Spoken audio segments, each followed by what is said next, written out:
History tells us who to fear, who to hate, who to remember as monsters. But history is not neutral. It is written by survivors, rulers, victors, and sometimes liars. What if the villains we were warned about were never villains at all? What if the truth was buried beneath propaganda, fear, and power? Tonight we revisit history's darkest reputations and ask one uncomfortable question. Were they truly evil or simply misunderstood? Every society creates villains, not just to explain cruelty, but to simplify complexity. In times of war, political instability, or religious conflict, nuance becomes dangerous. Complex people are reduced to symbols. Stories become weapons. Those who lose power often lose their voices. And over centuries, repetition becomes truth.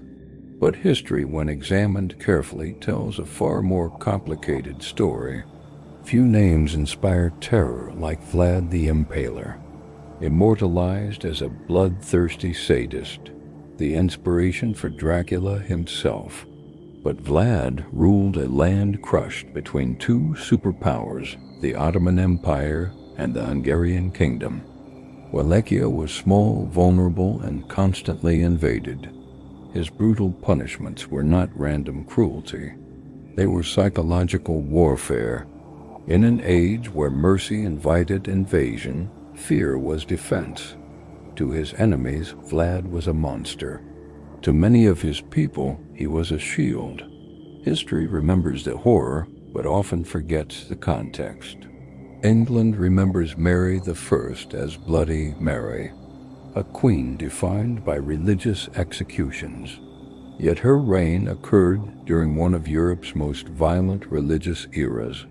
Protestant and Catholic rulers across the continent executed dissenters, often in greater numbers.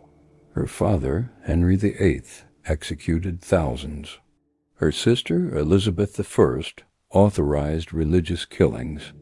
But only Mary was reduced to a nickname, soaked in blood. Why? Because history favored the winners, and Mary lost the religious war.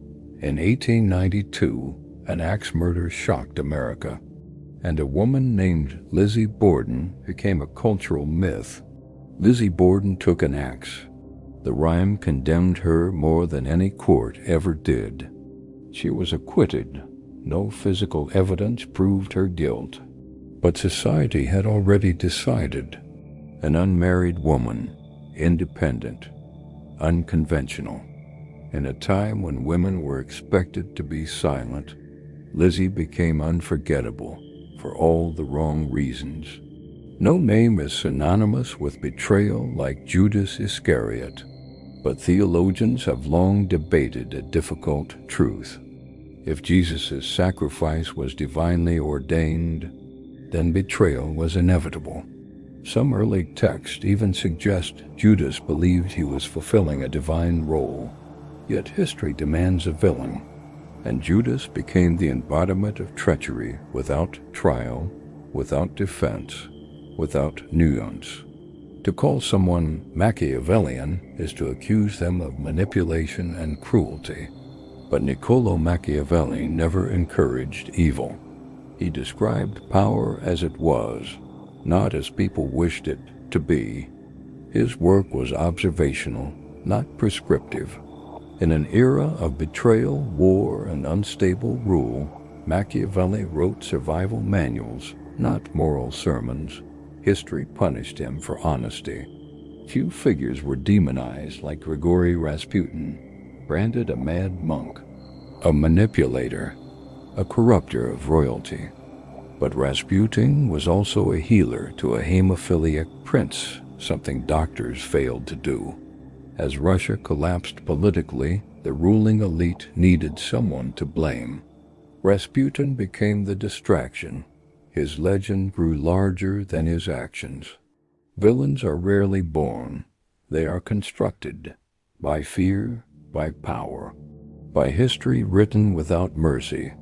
This does not excuse cruelty, but it demands understanding. Because when we flatten people into monsters, we stop learning, and history, when simplified, becomes dangerous.